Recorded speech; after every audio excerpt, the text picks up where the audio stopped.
Hello, and welcome to the third episode of the Ultra Drive podcast, where we dive into the world of ultra sports. From endurance challenges to epic adventures, we cover everything that pushes human limits. Get ready for thrilling stories, expert insights, and all things ultra. Hello, Aaron. Hello, Jelle. I'm glad to see you again. Yeah, thanks. How are you doing? I'm good. I'm happy to be back on the bike because my preparation started last week. Okay. Yeah, I'm looking forward to the next season, 2025. So your winter stop is already finished? Yes. I had my season stopped a little bit earlier because I felt that my body wasn't recovering well after some trainings. Yeah. So I thought, okay, let's just end it here and take some recovery. That's nice listening to your body. That's cool. Yes, it's important because actually, it doesn't matter to keep riding or yeah, you will not improve. Yeah. So it's better to stop and listen to your body. And yeah, I took 3 weeks off. Enjoyed some food, some time with my wife. So The Belgian fries. yes, but actually, I enjoy them every week. Okay. Real Belgian. Yes. I don't drink beer, so it must be fries. You have to do something too. Yeah. Okay, so Jelle recovered after past weekend. Still recovering a little bit. I still feel that my body is hurting in some places. But I feel fine. That's already a good thing. Yeah, because yeah, you did an ultra last weekend, 417 kilometers. Yeah, I finished 421 kilometers. There was some detours. In Belgium, there are always some construction working at the roads, so you always have to make a detour. I had to make a detour, I think, at 37 kilometers of the finish, and then it was a hell. Even if it was just 2 kilometers, it was 2 kilometers too much. Yes. And I rode to the construction work, and I really couldn't pass it. It was a hole with water in it. You couldn't go next to it. It was horrible. And then day after, I received a photo of someone. There were some wooden planches over it, and he took his bike, and he was riding on the wood over the pit. So I think he was dead as well. He just wanted to go ahead. As fast as possible Yeah, to the finish line. Okay, maybe next time I will do it as well. Yeah. So, but no, it was a hell of a ride actually. Yeah. And actually, your preparations didn't go as planned because I saw you last week, the day before the event, and you said I'm feeling a little bit sick. Yeah, indeed. During summer, the trainings they went well. I really felt great actually. I felt that my body was recovering, that it was improving, that the speed was getting up. So I was really looking forward to it. But then 2 weeks in advance, actually after the podcast with Marike, the day after, I got sick. I got a real cold. I felt feverish. The muscles ached. I didn't really have a fever. But I didn't feel great. I had to. Every time I just tried to sleep and try to recover. I didn't really bike anymore because biking just took too much energy. I just want to recover. So it was mentally hard because I said, okay, I will not start actually. I thought it was over because even the Monday, so the ride was on Friday, the event was on Friday, even on Monday, I wasn't able to bike for 1 hour. So I said, okay, it's done. And then on Tuesday I started to feel better. Wednesday as well. Thursday I felt worse a little bit again. So okay, I see tomorrow morning how it goes. But you did everything for it. Every night I was doing some exercises for mobility, for some strength exercises. You trained 4 months for it. I didn't drink alcohol for like 3 months. I just want to do it. I just want to start, and I'll see if it doesn't go like I want to. to do it, then I can just take a hotel and I see. But I just want to try and start and see how it goes. Yeah, that's it. Once you're starting, you want to finish. Yeah. So I think even when you were sick, you still will to go to the finish line. Yeah, that's true. But in the beginning, I wanted to be competitive. Uh, but at 2 weeks of sickness, I knew it won't be competitive. So it's just trying to finish the 420 kilometers. For me, it was my longest ride. So I just tried to finish. But that was already a hard thing to do. Yeah, and also because it was for an ultra, a last minute decision. Yeah. You didn't prepare yourself for like 1 year in advance, for example. Like you need to do for a race across France, race across Belgium, for example. Yeah, yeah. Yeah, indeed. Yeah, you only had 4 months. Yeah, as you said. I decided actually in August. I started cycling again in May, just 3 hours a week, so that's really not a lot. I built up the trainings, and then in August, the 5th of August, I think, I did a 200-kilometer ride. It's okay. It's going well. So we'll see. That's a really good thing. And then on Facebook, I saw the event passing by. So I thought, okay, it's in October. Still have some time. It's in Belgium, so it's not that far. Thought, okay, I just gonna sign up. But then I still didn't know how many kilometers it would be. It just announced like it's 24 hours maximum. You will make the parcours yourself. You get checkpoints. So you knew nothing actually. So Yeah. it's okay. Maybe it was a good thing as well to know nothing in advance. Yeah, because that was the event had a different how do I say it Approach. approach than other ultras. Other ultras are saying, okay, that's the course, but now you had different checkpoints. Yeah. And you needed to make the course by yourself. Yeah. So I signed up in August. In September, I knew I could participate because there were only 100 riders allowed. So it was a really good thing. Like, now my trainings, they are not for nothing. And then I think the mid-September, so the event was 11th of October. I knew the start place. It was in the Balkanraad in the eastern part of Belgium, so in the Ardennes. And far from Germany. Not far from Germany, indeed. And then they said maximum 2 weeks in advance, we will give you the checkpoints. And actually, I got on the 1st of October, so 10 days before, I got the checkpoints. And it was a long time for me. It was really hard to train, but not to see what you are training for. Will it be uphill? How long will it be? Where will I go? Like mentally, I want to prepare. Mentally, like when you sleep or when you are riding, you prepare mentally. You see yourself riding the course, and now I couldn't. Yes, and that was really hard for me.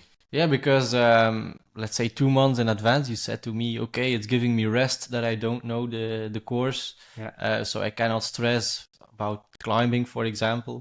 But then 2 weeks before the race, you said to me, okay, I'm really stressed. I want to know where I need to go. Yeah, I got almost angry at the organizers. It's like, okay, give me the checkpoints. I want to prepare. I want to make the course. I want to see where I will go.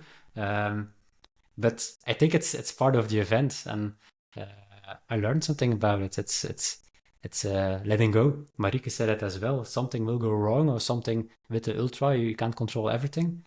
You need to let go. I let it go, and I say, okay, we're gonna see when the mail arrives, and you're checking your phone 100 times a day to see if the mail's there already. But 10 days in advance, it's a short time. Yes. So you received then the checkpoints. How many checkpoints are where? I think 9 checkpoints. So we started at the Welkenraad. You didn't have to do the checkpoints in the order they gave us. So it was a tactical decision to see what checkpoint you will do first. So I first did the second checkpoint, which was at Spa, the casino of Spa. And the first checkpoint was the Stokke, Stavro, the Eddie Merckx statue. Then I went to Germany, Monschau. But some riders, actually the half of the peloton, they first went to Germany, to Monschau, then to come back to Belgium and the Ardennes. I didn't even think about it. Yeah. Yeah, I didn't even. Why didn't? I don't know. I didn't even consider the option. Uh, so at certain moment, I saw riders from the other way, from I was going uphill, they were going downhill. I said, okay, the riders here at 12 midnight with lights on their bike. Probably they're participating as well, and they go the other way around. What's happening? And it's okay. Maybe they first went to Germany. But I think the kilometers almost the same thing. Yeah. Maybe they had a little bit more of altitude meters. I don't know. I should check on Strava. Because the fourth checkpoint after Monschau was in the Netherlands and Sittard. So I was actually east from the Ardennes, and if you're in the Ardennes, I have to go to the Netherlands. I think it's a lot of climbing as well. And I could avoid the Amstel Gold Race climbs. Yeah. So maybe my thing was the best. I should check actually. Yeah, I think also Yeah. because we checked the course together, and Yeah. the first 80K were climbing, and after that you had or what Yeah. was it, the Yeah, first 150, Yeah, and after the first 150 it was like 80K downhill. yeah, it was the first 85 kilometers or 2000 altitude meters. And then once I came back in Belgium, it was a little part in Belgium again, and then Germany, it was going downhill for almost 60 kilometers. But I had to cross Aachen, the city of Aachen in Germany, to go to the Netherlands and Sittard. Then the next checkpoint was America. That's a little village in in the Netherlands. It was for the American presidential elections. They said, okay, we're going to go to America. Okay. Then the Ravenstein, it's very close to Nijmegen. I think it was 15, 20 kilometers of Nijmegen. So I saw a lot of signs already of Nijmegen. Nijmegen, also Arnhem, I think. Yeah, Arnhem is 20 kilometers north of Nijmegen. I lived there for 1 year, so I know a little bit the place. But I didn't have to go there. So after Ravenstein, we went to the west to Woudrichem and Heusden. That was also, there were two checkpoints close together, Woudrichem and Heusden. So it was tactical to see a lot of people went first to Heusden and then to Woudrichem. I did the other way around. I think it was shorter. And then you just have to go south till you're in Belgium again. It was a Kolonie Wortel in Antwerp, and then Berchem finish place in Antwerp. So I had 470 kilometers on my GPS with some construction work. I had 421. But the last 60 kilometers are hard. Yeah, I can imagine. When you cross the border to go back into Belgium, it must be hard mentally. Yeah, indeed. But it was already a long time. I mean, the start was at 9 p.m. It was already getting cold. It was already dark. So actually to know what clothes you should wear, it was very difficult for me. Yeah. Because you're climbing in the Ardennes. So when you're climbing, you're getting warm, and it's going downhill, then it's cold. So I thought first 85 kilometers, a lot of climbing. I won't put a lot of clothes on, but I regretted it. Yeah. From the very beginning, I felt, okay, I don't have enough clothes on. But I continued to the first checkpoint, and then I put some extra gloves on because I still wanted to feel free to climb. But even then, my heart frequency was that high. I didn't know why. It was almost 20 beats per minute higher than normal. Wow. It was a climb of 5-6%. I had a heart frequency of 165. And I was riding 11 kilometers an hour. I'm really not going fast. Yeah, but that's actually pretty high. Yeah, I don't know why. Was it because I got sick? Was it because of the cold? Maybe I was too cold and my body had to warm itself. Warm it, yeah. I don't know, because my legs they felt quite okay. So it was always riding with my brakes on. Actually, I was always holding back because my heart frequency was too high. I said, okay, if I will ride with a heart frequency of 170 in the beginning, I won't make it. And then afterwards, like, I still have to go. I mean, I can't ride here for 8 kilometers an hour. It's Just step off the bike and to go run. barefoot running. Indeed. So I then just let it go. I thought a lot at Marieke, her words, and I started listening to my body, to what I felt. And then I started taking over some guys, and actually I thought everyone was going quite slow actually. So maybe they all had the same problem. I don't know, but Yeah, did you ask them? Because when you think like that, okay, I'm not gonna wear that much clothes to start a race. yeah, I think other people also had the same thoughts. I think they had a lot more clothes than me actually. Yeah. Yeah. For me, I really felt like a beginner, and they all seemed experienced riders with a lot of clothes. And I had my old clothes from 2008, but I had a rain jacket with me in my back pockets. And that was my plan actually when I was at the third checkpoint in Monschau in Germany, to put on my rain jacket because then it was going downhill. Because I didn't want to put it on before either, because cycling with the rain jackets, it's heating up and you're wet because of the sweat and not because of the rain. Yeah. And I wanted to avoid that actually. And also aerodynamics are not that great with rain jacket. No, indeed. But I should have put it on from the beginning. But at the second checkpoint, then I felt okay. After Spa, there's a huge climb, a long one, and I said I'm just gonna follow my feeling, and I took over some guys. It was actually fun. It was actually nice. But then you have to go to the Stokke, and everyone went before entering Stavelo. That's where the Stokke is. Went to the left, and I went straight on. So that was bizarre. I was the only one that made a course straight on. I think it was shorter because I was there before some other guys. Okay. But in Stavelo there are some cobblestones, and my front light fell on the ground. Oh. It's on my steer for 3 years. It didn't move during 3 years, and now just now, yeah, it has to break down.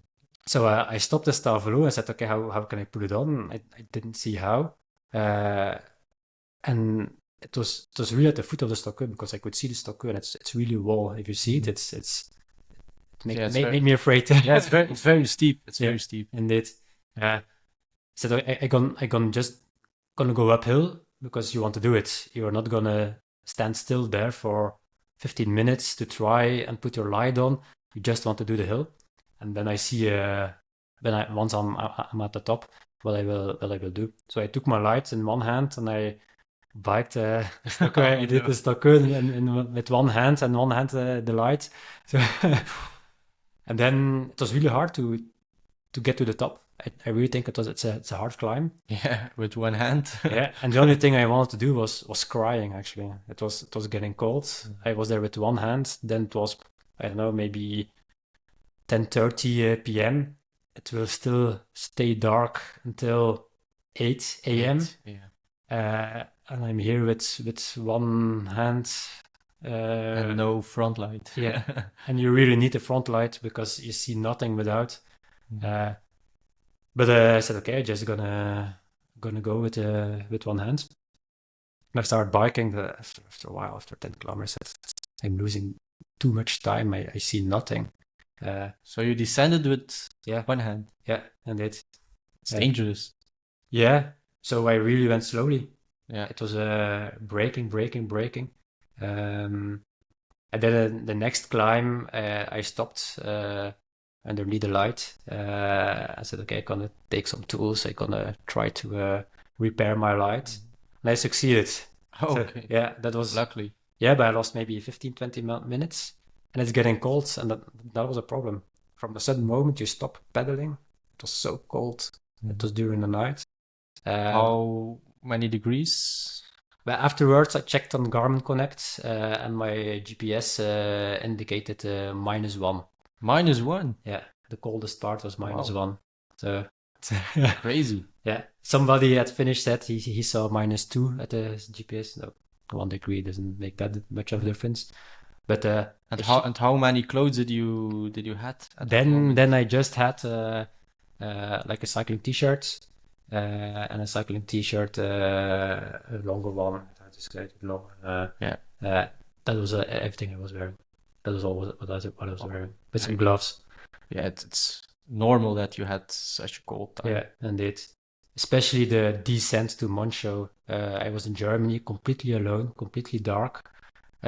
Forests. There was some blizzard as well, some mist. And I felt so alone. And the only thing I was thinking about was a hotel with those nice white divest. Yeah. It was really cold. And then I came into Moncho. I put on some extra clothes. I was trembling. I was really I couldn't stand still. But everyone was and then you say, okay, and now I have to go down for 60 kilometers. It will be horrible.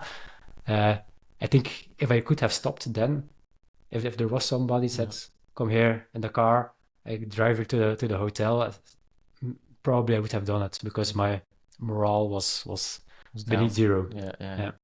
Especially I was going slow with my heart frequency high, my light had broke. It wasn't going as planned. I didn't feel great because of the sickness. I felt like the energy I took in, I couldn't use it. It was like probably my body was using it just to heat up. Yeah. But I couldn't use it to pedal, and I really said, okay, I won't finish. It will be hard. Yeah. But I have to get through the night.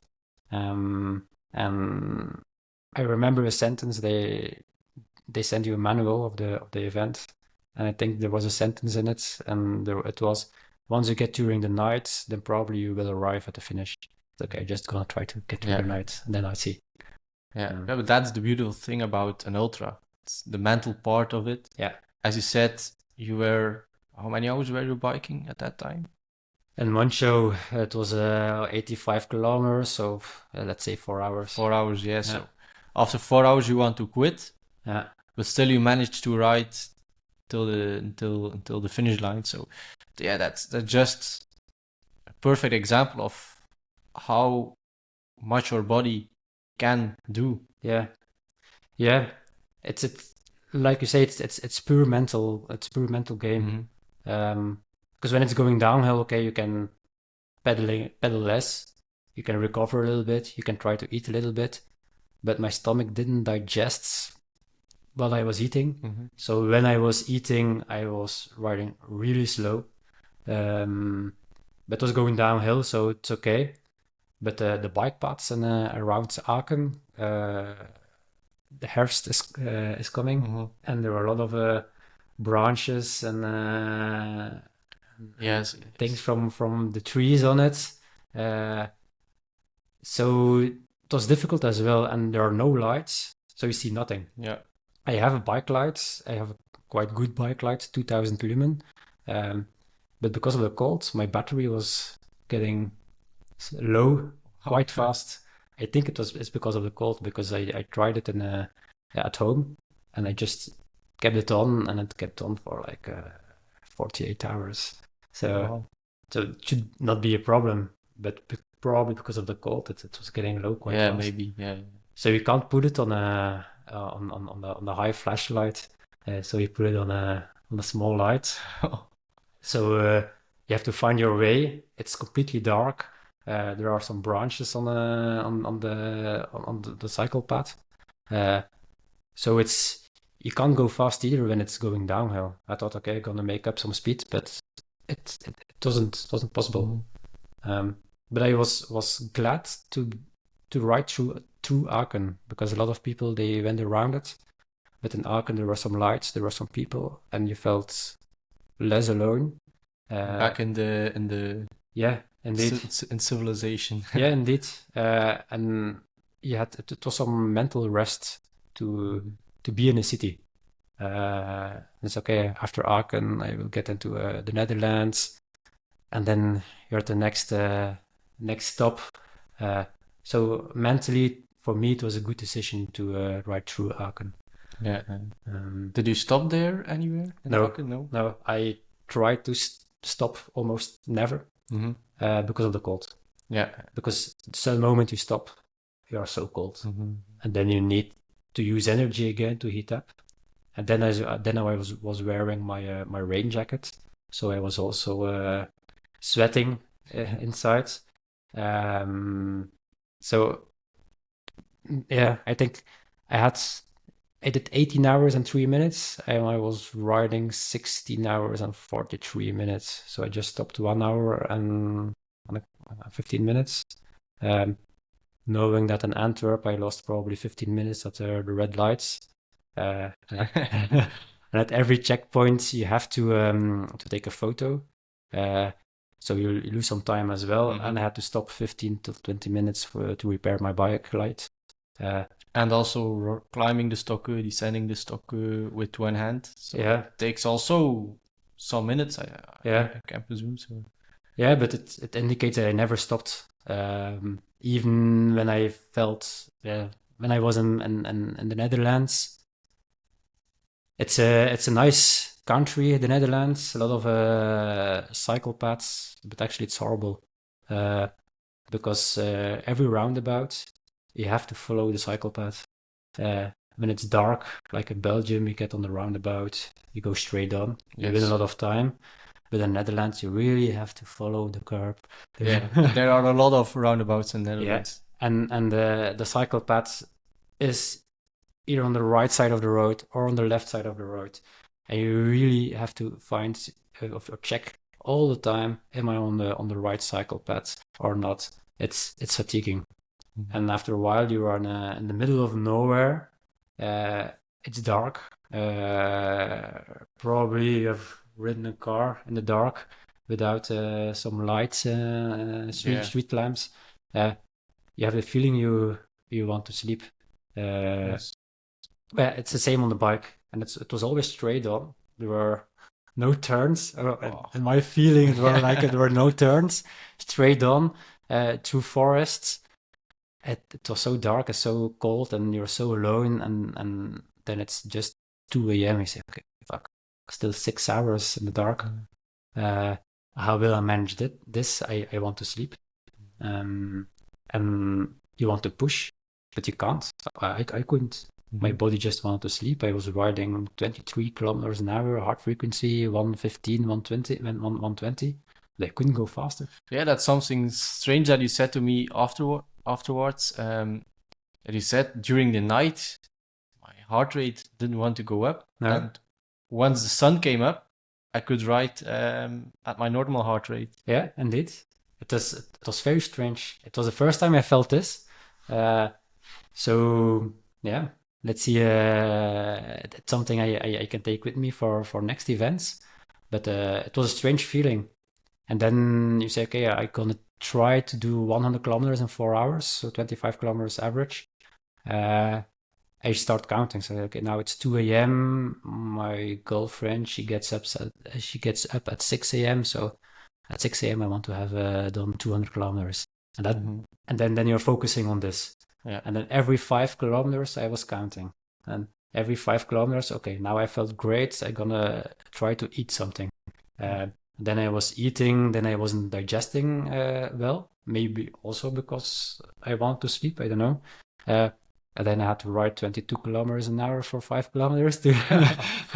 It's taking a long time. Yeah. Really, those kilometers, I thought 1 kilometer or 2 kilometers on my GPS. As probably my GPS isn't counting right. Mentally, that was really hard. Yeah. Then in Sittard, you come there, people are partying everywhere. They are drunk. No. It's smelling alcohol, and you're there dead on your bike. Yeah, feeling nauseous, like I have to vomit. And you cannot stop here because then you're cold. So you just can be on your bike and pedal. And if you're feeling nauseous, you just pedal less, but you still continue pedaling. But I succeeded to do the 25 kilometers average during the night. So 4 hours, 400 kilometers. And then at 7 a.m., some light was coming in. So 1 hour before the sun was up officially, there was some light coming in. And then I felt, okay, it's doing good. It's mentally as well. Then I got at the next checkpoint. I was searching if there was a bakery. So I did a detour to find a bakery. It was called the real bakery, the echte bakker. I thought, okay, that would be nice. I came in, there was actually nothing we can buy in Belgium. No. So I had a sausage bread with mustard on it, I think. Typical Dutch. Yeah. There were a lot of cake, but with a lot of cream on it, so I cannot take it with me on the bike because I didn't want to stop to eat here because then you're cold again. So I ate the sausage bread on the bike, and after that I really had a good feeling. So now the light was on, the sun was back, 8 a.m. Then I even had 5 kilometers in 8 minutes 13 seconds, I think. So that's okay. Now it's going fine. And it's maybe 15 kilometers. I could maintain the pace around 9 minutes for 5 kilometers. So a little bit more than 30 kilometers an hour. But then I felt down again. I felt my engine wasn't that good. It was maybe a little bit of a sugar boost after I think so. after the meal. Yeah. So how many kilometers were left? At that moment, I think I had, after breakfast, 170 kilometers left. Okay, I did the maximum training I did alone was 180, so I'm getting in the reach of the trainings I did. So the morale was back, and I felt great for 15 kilometers. But then it's just 150 kilometers left. So okay, 150 kilometers, I can do that. I've done this a lot of times.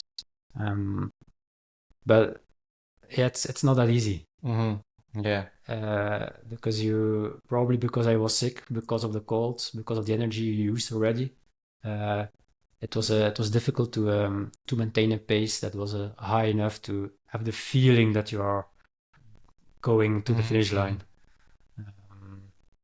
And especially, I think at that moment, 150 kilometers to go, I got a message from my girlfriend. She said, "So you're 14th right now." Okay, I was really not going fast. I don't know what the other guys did. Maybe I had a shorter course. I don't know, but that gave me also a boost. And I saw someone in front of me. He actually turned back and he said, "Okay, there's construction work over there. Okay. You have to turn back." So we rode together till we were on the right course again. But I couldn't follow him. He was always a bit quicker. But I saw him like 100 meters, 150 meters before me, and it was motivation to stay at that distance from him. Yeah, you had a point to go to. And I stayed with him actually until 60 kilometers from the finish, so it's almost 100 kilometers. And once I took over, sometimes he took over. We never rode together except through Telburg, the city, and that maybe it's safer to ride together. But it was difficult to ride together as well. One, it wasn't allowed, and two, because you are tired, you really just have one speed you can go at.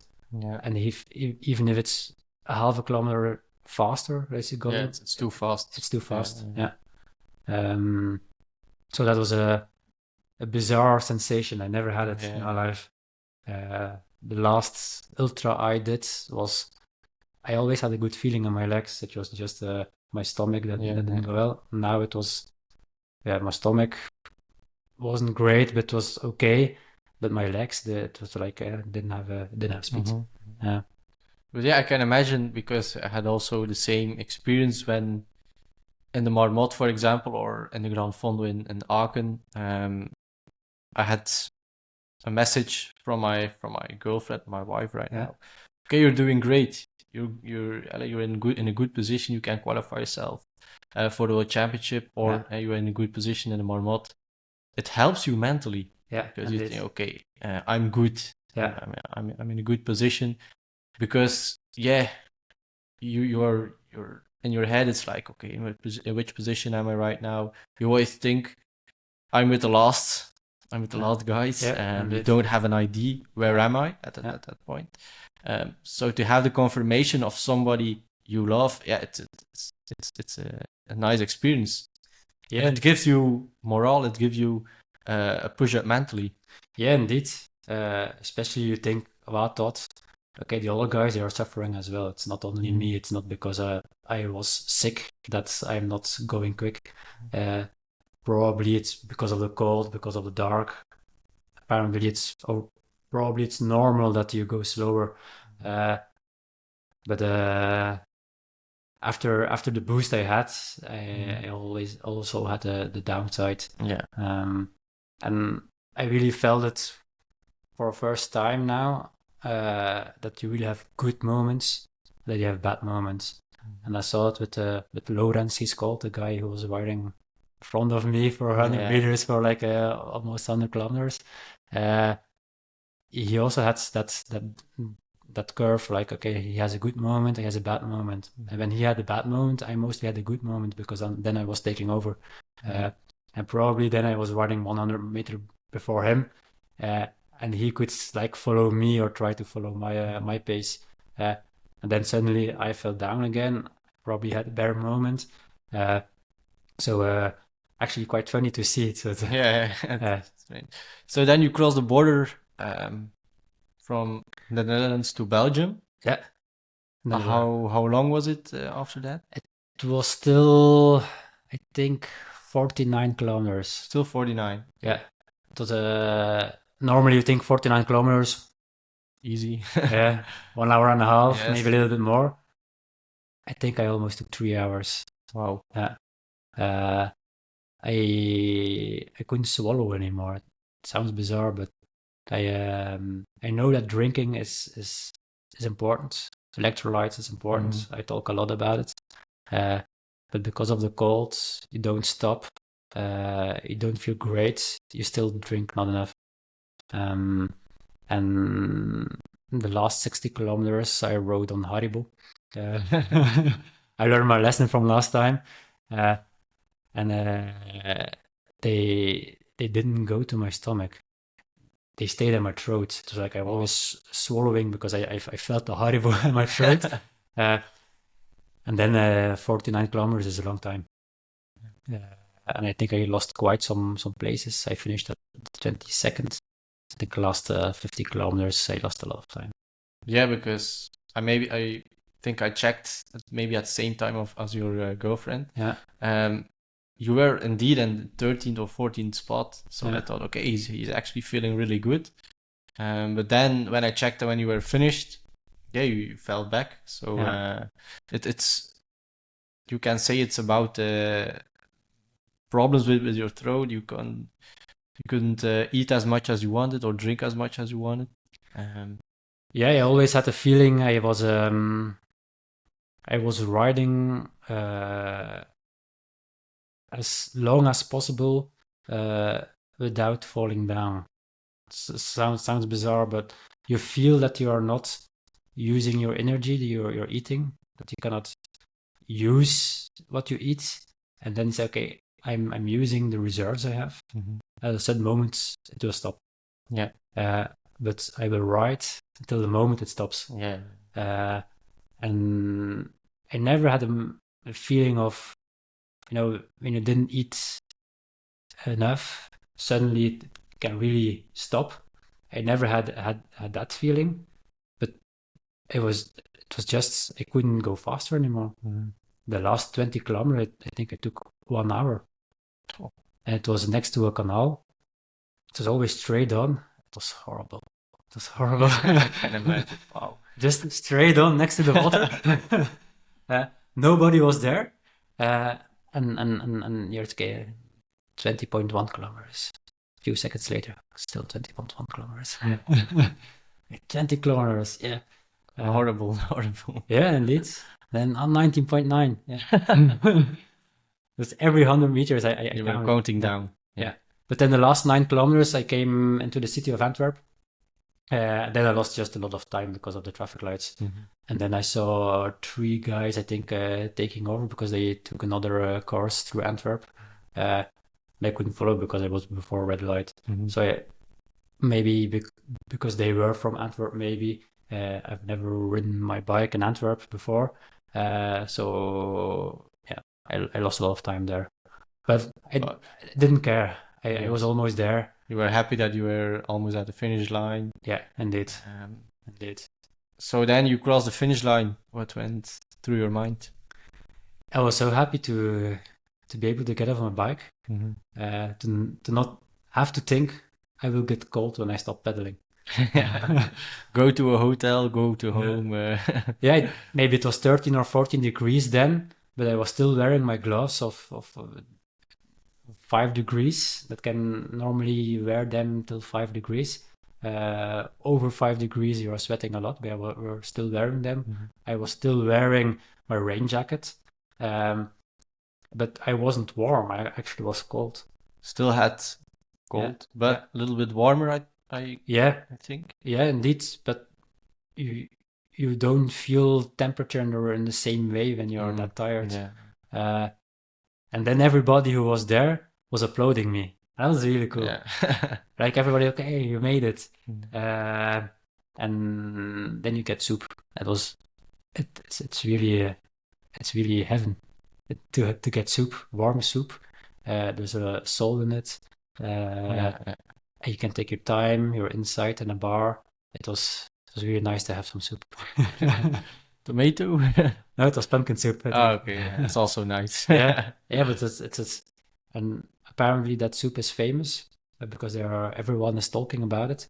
But now I know why, because after 420 kilometers through the dark, through the cold, it's so good to have soup. Yeah.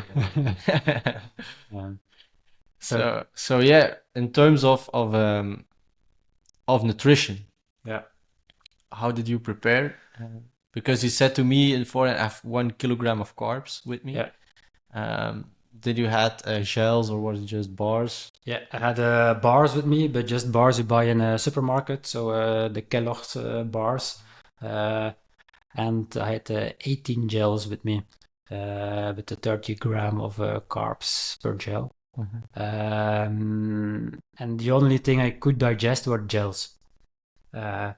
So I was taking a gel, but taking a gel was also actually a break of pedaling, because when I was eating, I was pedaling less to digest. I think I thought I really took 10 minutes per gel. And I really kept the gel in my mouth before swallowing, to not to have not a stomach that is overreacting on the carbs that are getting in. So I did it especially on gels. In the beginning, I also took some bars, especially during the night, because they were like, it was nice to have something. It was not warm, but it felt warm, and the gel felt cold. I don't know how to explain it, but it felt warmer to eat a bar, especially with Kellogg's. It's like Frosties, it's like cornflakes you're eating. So it's also emotionally it's nice to have it in your stomach. And then I just stopped once for breakfast. And then the Haribo for last 60 kilometers. I also took 2 gels, I think, the last 60 kilometers, but especially Haribo then. Sugar. Yeah. That was the only thing I could digest. At the border between Netherlands and Belgium, so the last 49 kilometers, you could buy fries. And I have to say, will I buy fries or just a Coke or a fricadelle or something like that? But I didn't do it. That okay, I'm not gonna lose time. It's just 50 kilometers to go. I won't get here and get warm and eat fries too. But maybe I should have. I don't know. Well, I think you did the right. You Yeah. made the right decision to go through, because when you already have problems to digest Yeah. and to swallow, you will not be able to eat. Yeah, but I think if you take your time to have a break and to eat something, Yeah, but how long? yeah, yeah, I When know. you're there, Yeah, 10 minutes or 15 minutes, yeah, or even longer to eat your fries. yeah, indeed, indeed. But yeah, on the other hand, if you stop 20 minutes and you will, after 20 minutes, you are feeling great again, good Yeah, again. yeah. As you said, you did the last 20 kilometers, you did 1 hour. Sometimes, yeah, Yeah, my so average was during 15 hours was 25.3, and the last hour my average went even down. so yeah, maybe when you took a break, Yeah, feeling good again. I'm not saying great because yeah, I or don't think better, that was yeah, better. Yeah, maybe you can write that the last hour and yeah. 25 average. Yeah, it's something I was thinking about afterwards. Um, I don't know what is worse, the cold or the warmth or the heat. Um, and now it's easy to say I love the heat more than the cold because it was cold now. But when it's warm during the night, it's getting colder. You just can sit down on the ground. You can lay in the grass. If you see a fountain, you can get in it. You can stop to eat if you are feeling nauseous. You can just stop. Um, when it's cold, you can't. You have to keep pedaling, and that's very hard mentally. Yeah, and also when it's cold, you have a lot of clothes Yeah, on, and and with the heat, yeah, you can just wear a t-shirt or yeah, just something yeah, indeed. light and yeah, but when it's cold, as you said, -1, Yeah, yeah, you have to wear your yeah a big a warm vest and yeah. But things like it's that. not easy to eat either because you have gloves, you have a lot of clothes on, you have a lot of layers, uh, and those rain jackets they don't have back pockets, so you have to lift your rain jacket to get in the back pocket. But then you have gloves, you don't feel Yeah. what you're touching. Uh, it's not easy to eat either. It really takes a lot of time to find the right thing. Or for me, it took a lot of time to find the right thing to be able to open it with your gloves. It's for me, yeah. I think when it's warm, it's it's easier to manage. But then you have to drink more. You have to find water. Yeah, Yes, but that's something. When you're cold, you're also sweating. Yeah, because you're wearing a rain jacket, a big vest, for example.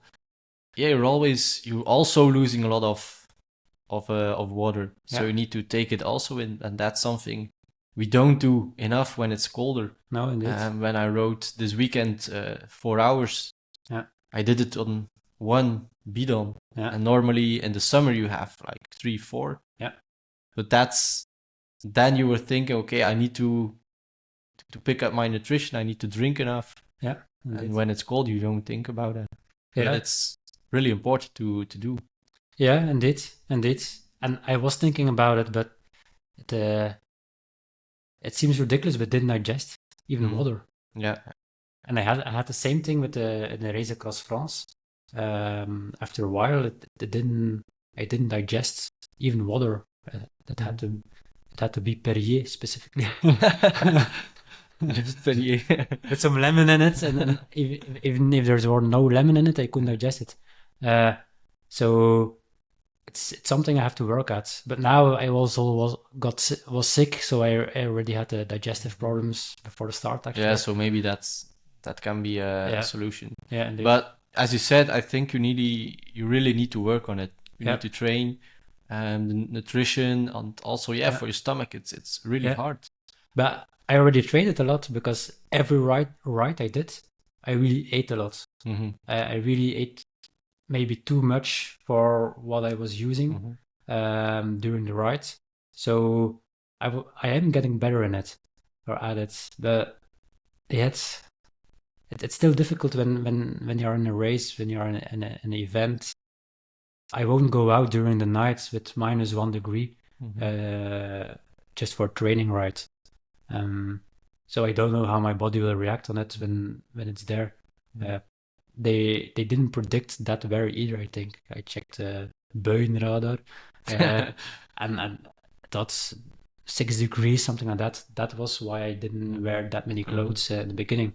So okay, 6 degrees. Okay, it's cold, but when you're climbing, you really get warm. So yeah, it's difficult, and it's because of the night as well. Am I digesting less because I have a lot of sleep hormones when it's getting dark? It's possible. I don't know. It's a learning process. Yeah, It's a learning indeed. process. Indeed. So in terms of that, what was the most valuable thing you learned during your ultra? And even though you are not feeling great, just continue to pedal. Just be on your bike, even though you're riding 20 kilometers an hour. You are getting there. When you stop, you don't get there. Yeah. And 20 kilometers an hour and 1 hour it's still 20 kilometers. And during the race across France, I really stopped, and then I lost a lot of time. Now I just did 1 hour more, I think, than the race across France, or 100 kilometers more. Okay, but less altitude meters. And I think that's the most valuable thing. Even though you have to vomit, okay, just continue to pedal, but less strong, just push less. Yeah. That's a valuable thing. And also during the night that I don't have to think, okay, it's going downhill, or I don't know, I will go fast. So during the night, apparently my body wants to sleep, and you're not going that fast. You have to adapt, and if you're going 25 kilometers an hour, then you're just going 25 kilometers an hour. And it takes 4 hours to do 100 kilometers. That's okay. Yeah. Apparently the other guys, they went slower than me at a certain moment. Yeah. So, But yeah, that's an ultra is you need to gain experience. Yeah. And I'm sure your next ultra ride you're gonna do is gonna be different than the one you did right now, because you had you have already some experience in it. Yeah, and it helped me a lot because you experienced it already. It's like if it had been my first, I think it would have been very, very difficult to finish. But now I would just think, okay, I know that feeling of not be able to digest. I know my body can still continue. I know my body will go on. I just have to, find the right pace, going slower, and then it will be fine. It will take a lot more time than I thought it would, but I will get there. And during the race across France, my first one, I was panicking. Said, okay, I'm not digesting what is happening. I'm just 100 kilometers far.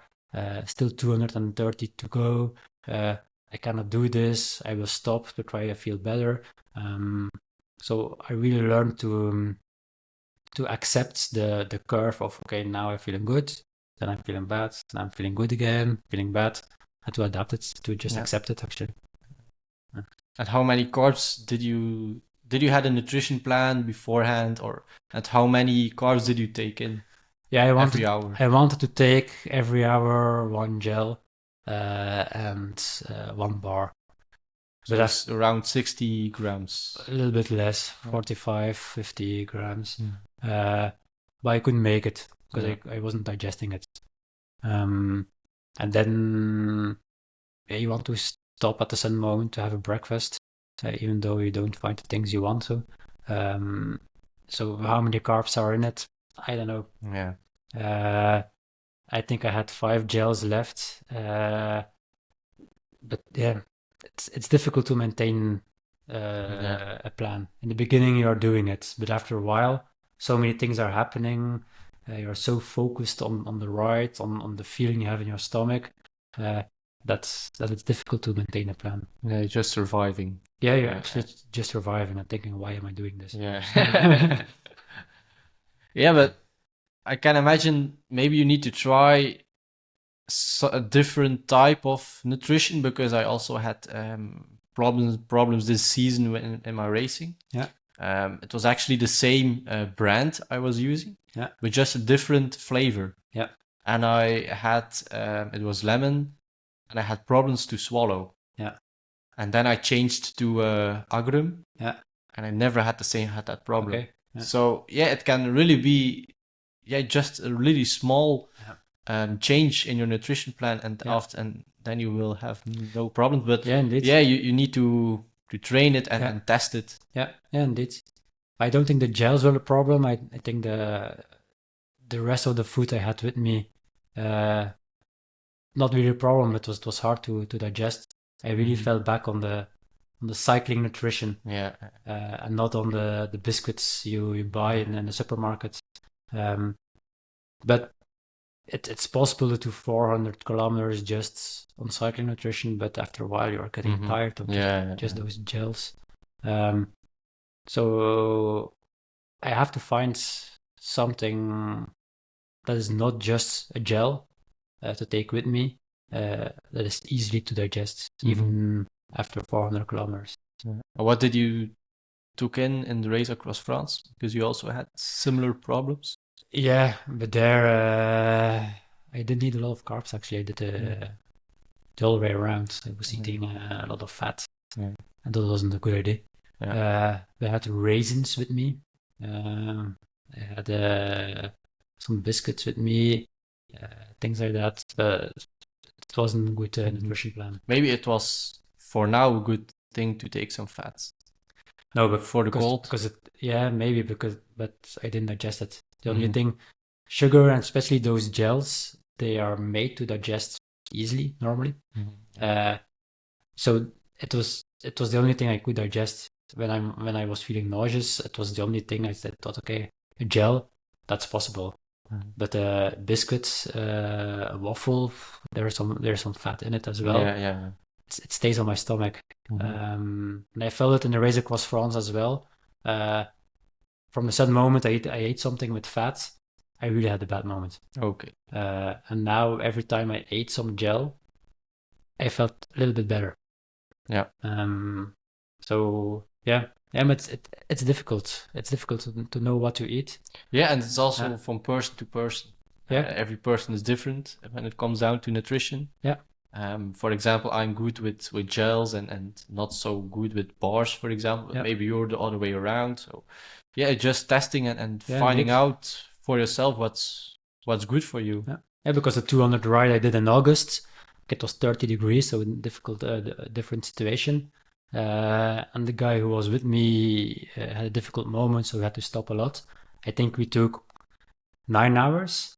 I did it on bars. I never took a gel. I didn't even have a gel with me. I did it on bars and biscuits, and we stopped in a bakery, and we bought cake and things like that. It was just fine. I felt great. So it's really bizarre how it changes from moment to moment. But and also it's so important to find your nutrition that I can trust that. I know I can eat it. But now you're starting a race and you don't know am I gonna get again problems with my stomach? I think soup is a good thing as well.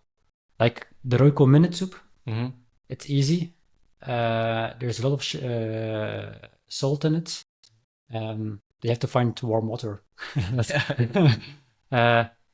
Like I did like a walking in the mountains for 5 days.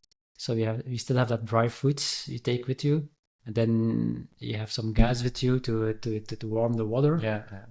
Maybe that would be a good thing, because it's pasta with a little bit of salmon in it.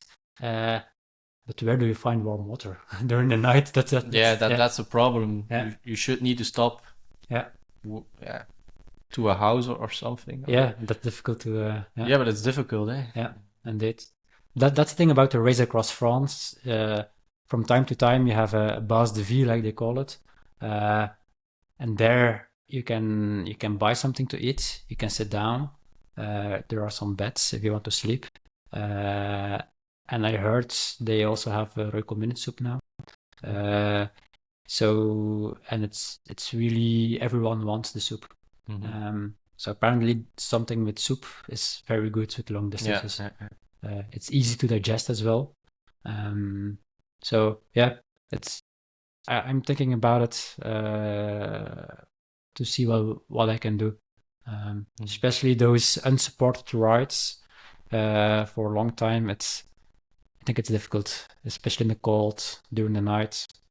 So I made it, so it's possible. That's the best thing that you made it.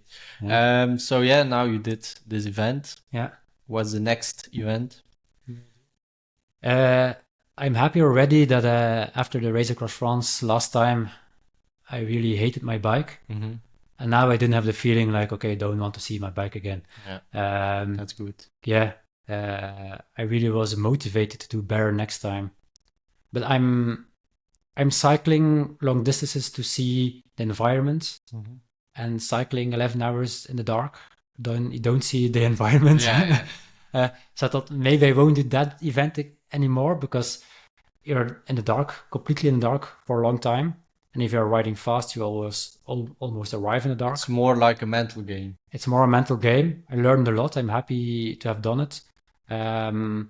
But yesterday, you could sign up for the Race Across series. I really like them. And I signed up for the Race Across France, the 500 kilometers, Race Across Belgium, and the Race Across Paris. I just wanted to sign up for Race Across Paris and Race Across France. Race Across Paris is in mid-April. I was checking the courses, and the Race Across Belgium, it's passing here actually in our city.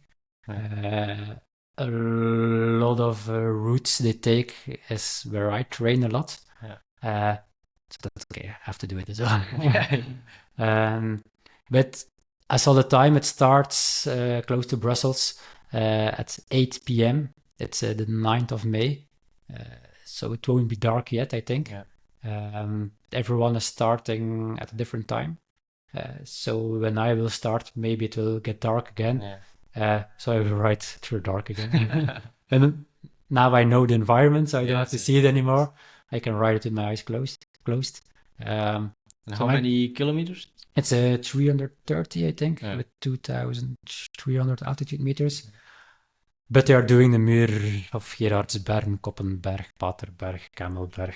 The famous climbs in the Flemish Ardennes. Yeah, indeed. So I have to see my bike light, how I will do that.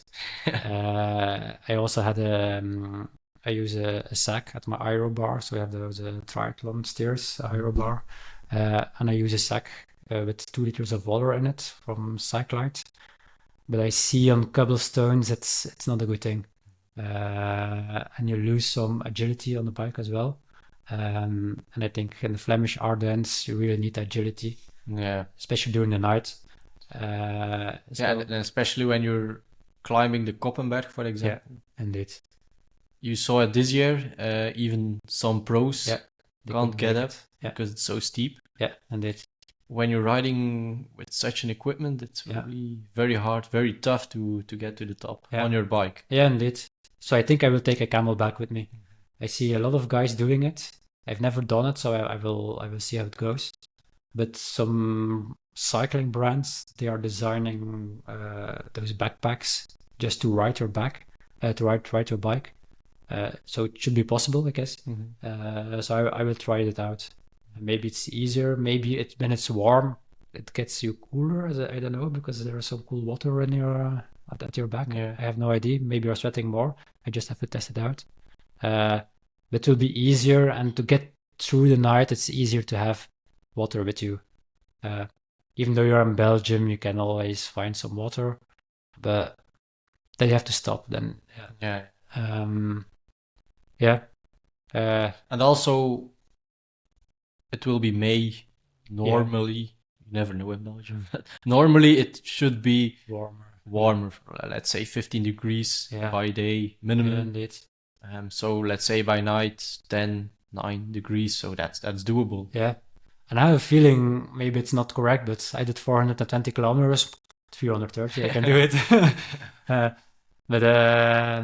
If you start at 8 p.m., 330 kilometers, you can finish really before noon, day after. Yeah. And it's in Belgium, so you get back. It's just a night out actually.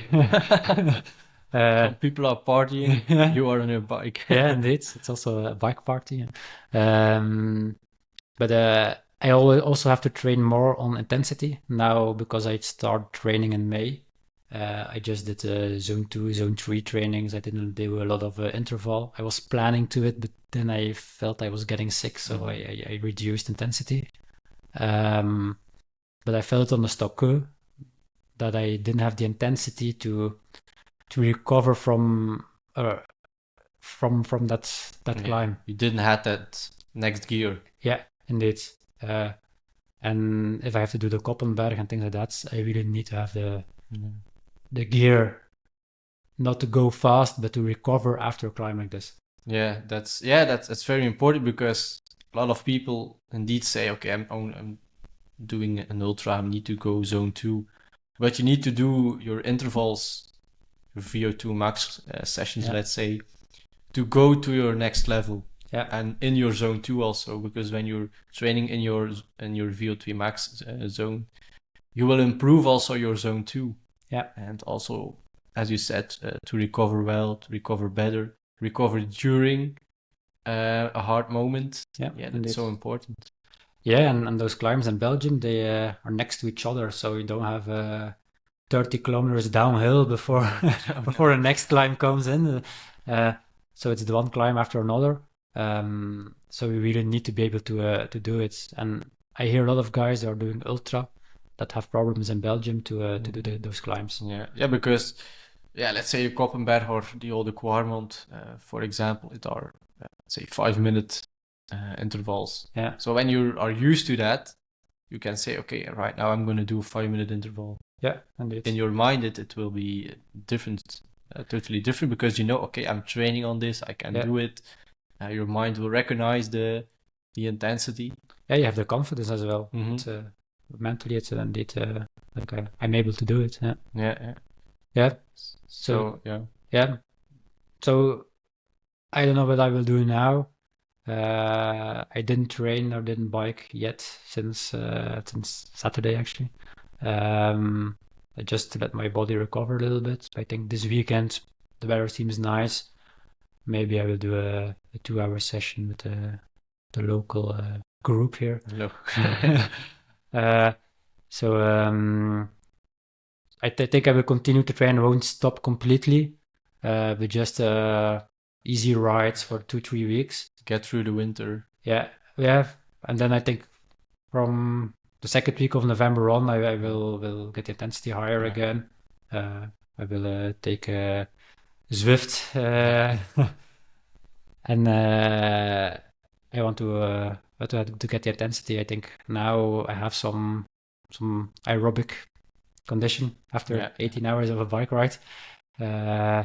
So we'll see. Then Paris, race across Paris, it's 303 kilometers, something like that, 2,700 meters altitude. Meters.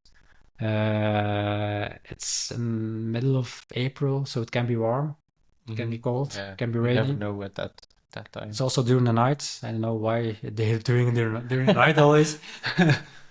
Maybe it's for the traffic. I don't know.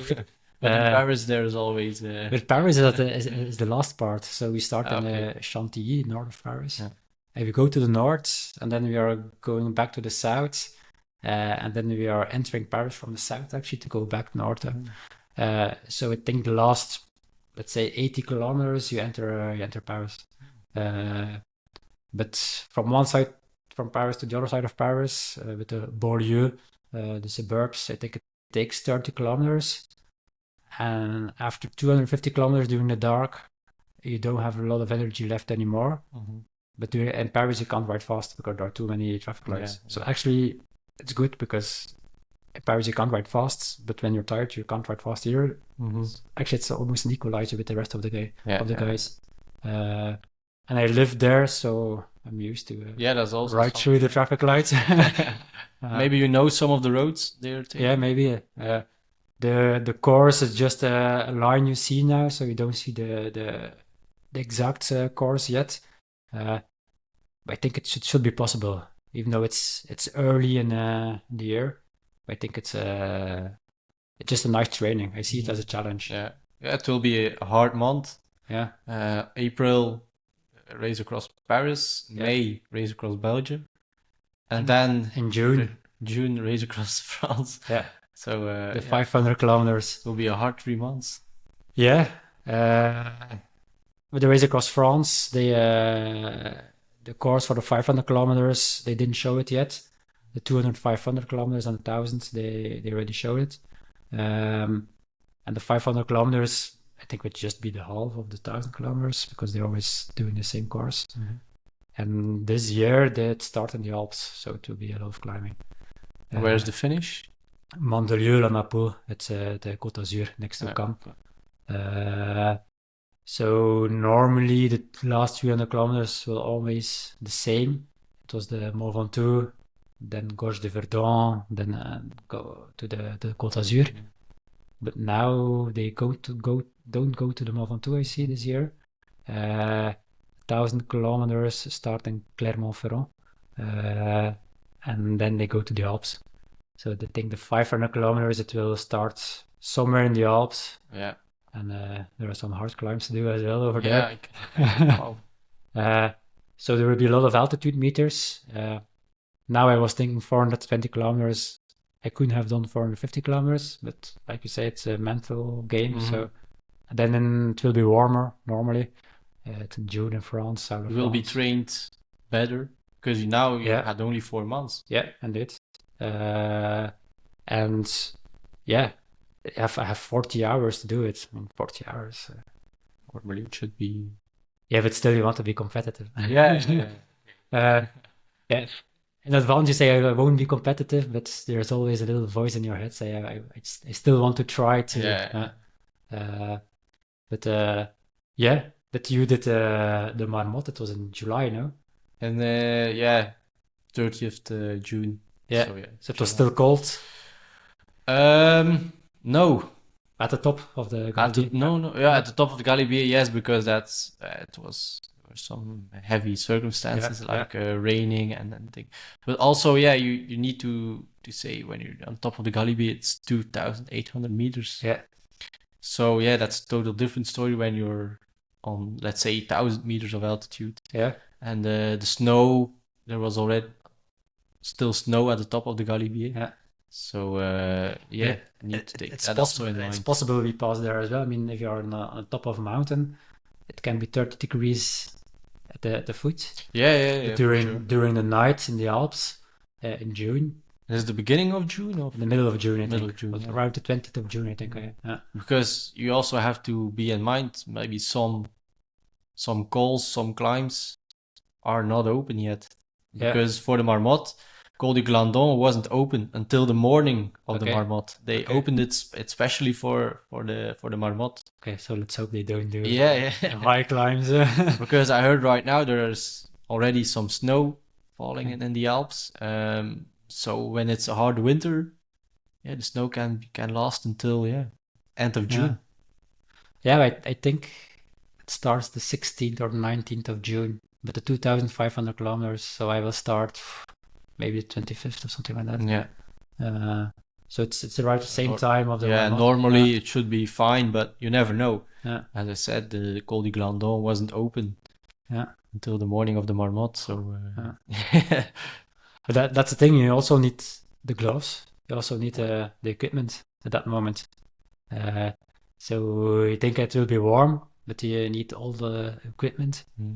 Because you don't know what weather it will be on top of the mountain. Yeah, it's a total different story. Yeah. But good. We will come back to that in a few months to. I hope so. To see how good you're feeling and how you prepared yourself for those 3 big challenges. Yeah, I'm looking forward to it now. I'm really, I'm really looking forward to start biking again, to start preparation, to start with a race across Paris, Belgium, then France. Then I'll see. Then it will be summer. I see maybe something will come up in September. I don't know. If I see something that is cool. Mm-hmm. Maybe your own ultra ride. Maybe my own ultra ride, indeed. We'll see. But before this weekend I thought, okay, maybe 1,000-kilometer ride, that multiple day would be cool. I'm not ready for it yet. Yeah. But maybe after next year, we'll see. 500 kilometers with probably around 8 or 10,000 altitude meters. It's a big challenge. Yeah. It's a different story than 420k with how many 2,000. 2,000. So it's a total different story. Yeah, but on the other hand, you can say, okay, when you have a climb of 15 kilometers, you also have the downhill. Yeah, and you can recover a little bit. Yeah, I was thinking about it this morning. Like in the Netherlands, you always have to push. Mm-hmm. You never have a break. A lot of wind. Also. Yeah, but the wind was okay. We just had going south from Netherlands to Belgium. It was a headwind, but the rest it was okay. But like you say, when you're climbing a mountain, you know, okay, it will be hard for 20 kilometers or 15 kilometers. But afterwards, you have a little small break, and mentally you are recovering. Maybe I don't know. But and also you can stop pedaling. So as you said, you have a break actually. Yeah, you can eat. You can eat. Maybe your stomach is getting better. For that, it's maybe a good thing. Yeah, we'll see. I'll tell you. So we will look forward to it. Speak to you in a couple of months. So we right now also have our next podcast. It will come in the beginning of November. With very interesting guest also. International guest. Our first international guest. For now, very glad to talk to you and that you did your story. Yeah, me too. It was nice to tell it. It's ordening my thoughts actually. To be able to talk about it. It's reviewing the process. It helps. But I can imagine. I should have a book and write it down. Actually, it should be better as well. You're giving me some tips.